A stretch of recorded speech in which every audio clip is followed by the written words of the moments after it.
Hi guys! Welcome back to my YouTube channel, Eric Digitals. So for today's video is maiiba yung tutorial natin. So hindi siya gameplay or hindi siya about sa game. Ang ituturo ko sa inyo ngayon is kung paano ba tayo makakagawa ng bagong Gmail account. Okay? So napakasimple lang niyang gawin. So kung hindi mo pa alam to, panoorin mo tong video na to.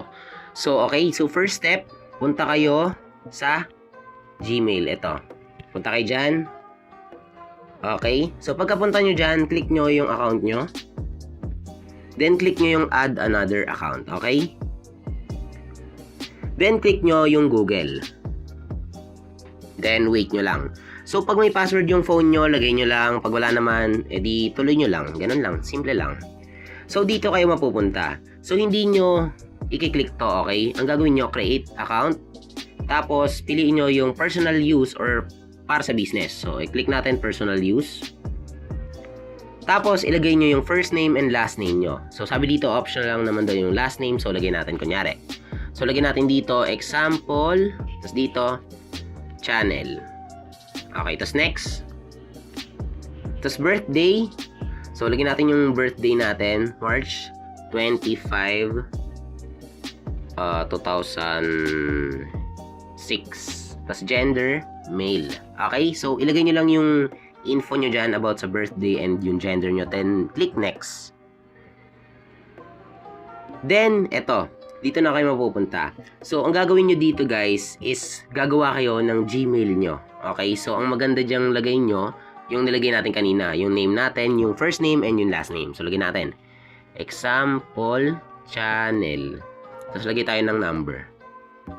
Okay? So, pag tapos nyo nang lagyan, click nyo yung next. Okay. So, ano daw? Take na daw. So, mag-iba tayo. 617. Okay. So, click next. Then, pag okay na, maglalagay kayo ng password. So, tatakpan ko muna tong video natin para, syempre, privacy. So, lagay tayo password. Then, after nun, click nyo yung next. Then, okay na guys. After nyo, click nyo yung save para pag magsa-sign in kayo sa ibang account, masisave na to. So, click nyo yung save. Then, click nyo yung next. Then, scroll down. Agree.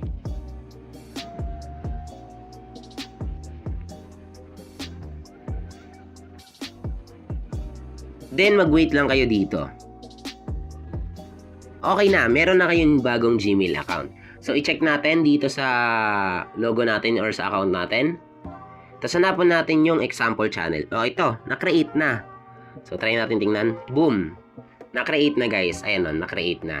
So, kung nakatulong tong video na to, like, comment, subscribe sa ating YouTube channel para lagi kayong updated kung may panibago akong ganitong content or gameplays, tutorials ng games, and etc.